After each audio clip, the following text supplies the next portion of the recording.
Inference Plus Story Short Number 4, Series B.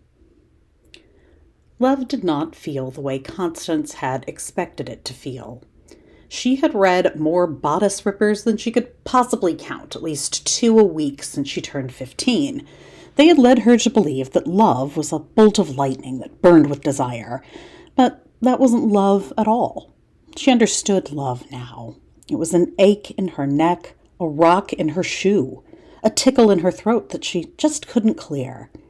She wondered if the burning came later, or if she was simply unworthy of that kind of love. It was a pitiful thought, and she would have cried if not for the antidepressants. They worked as promised. The edges of her emotions were smooth as sea glass, the sharp corners cloudy and blunt.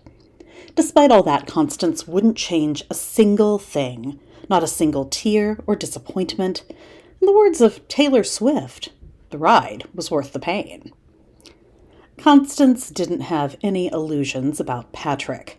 She saw his faults and his weaknesses and his indiscretions, but none of it was enough to drive out the love that sat in passive resistance against all attempts to remove it. He used words like whips, lashing her raw. "What the fuck are you doing here? Leave me the fuck alone." But he didn't mean it. She knew he didn't mean it. He was just afraid.